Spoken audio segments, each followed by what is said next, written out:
Hello, this is a public service announcement about naming conventions in programming. I felt prompted to make this video in response to a lot of code I've read in the past few months. I feel it's only right to ensure that anything you name in your code is named properly. Of course, everyone makes mistakes, and I am in no way attacking anyone's code in this video. I am merely providing a comprehensive guide of how naming should be done. So let's look at some bad naming. Before we can make good names, we have to know what bad names look like. This is a bad name. One of my friends wrote this for a Discord bot, and as you can probably tell, there are a lot of flaws. First and foremost, with the function name, date. What is date? Date what? What does date do? Functions are the verbs, the actions of programming. They should not be named like nouns. So, moving on to the insides of the parameters. Target. What is target? That is very ambiguous. Clock. Why is clock a boolean? Clock what? Booleans are questions. So this should read clock question mark. Seconds question mark. Ago question mark. Only ago question mark. And raw question mark. Why are we asking so many questions? And what even are the questions? If someone walked up to you on the street and said date, target, clock, seconds, ago, only ago, raw, what would you do? I mean, you have nothing to do with that, right? How are you supposed to carry out that action? If you can't understand it, how can you expect anyone else to understand it or any computer to comprehend your code? It simply isn't good naming. Booleans should be phrased in a question format. For example, if you wanted to say, for one of these variables, for example, like clock, if you wanted to make this a Boolean, you might say is clock. Not that that makes a whole lot more sense, but at least it's named correctly for a Boolean. Parameters should be named as they are, not as you think. Though you might understand something perfectly, someone who reads your code is going to have no idea what you're talking about, which in this code is very true. You probably have absolutely no idea what this function is trying to accomplish. So now we'll talk about good naming conventions. We know what bad naming conventions look like, so now we can talk about what's good. First and foremost, classes are nouns. They are things with properties. Never name a class anything other than a noun. Inside your classes, there are member functions or methods. Methods are verbs. They are the actions your classes can take, which is why a method name should always be prefaced by a verb or a single word action. This means using words like get, set, fetch, run, etc. Thirdly, your variable names should be descriptive. One character variable names are not enough, and I want to stress this a lot.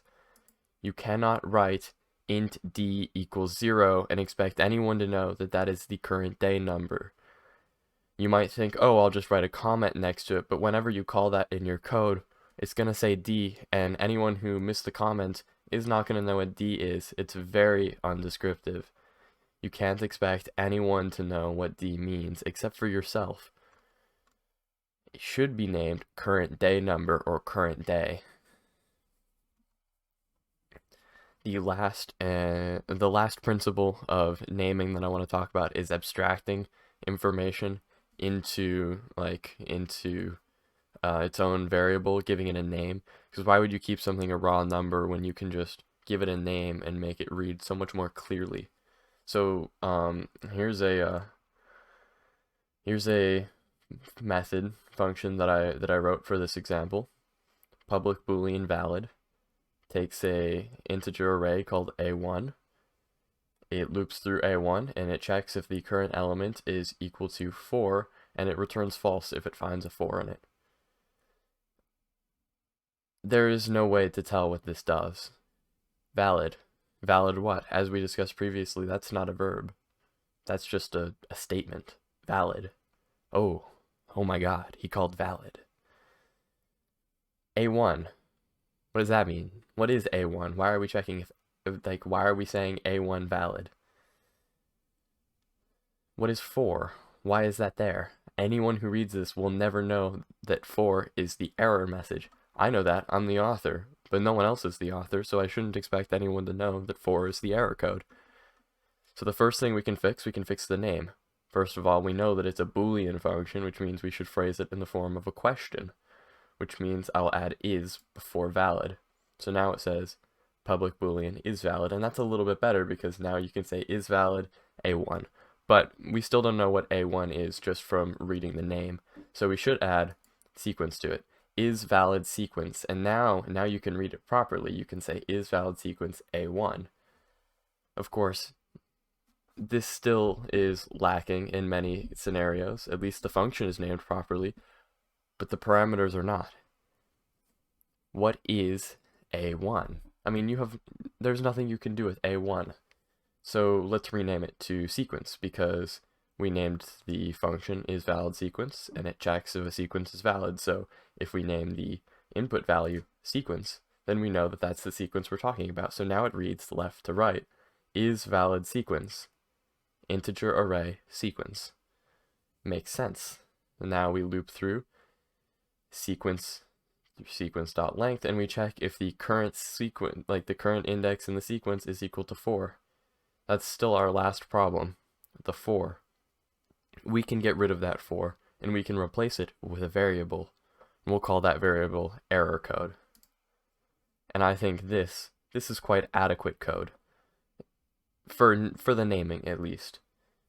As you can see, if error code, so we have our int error code 4. So now you know what 4 is, and you can read through. So for each element in the array, if that element equals error code, return false, and the check for is valid sequence would have failed.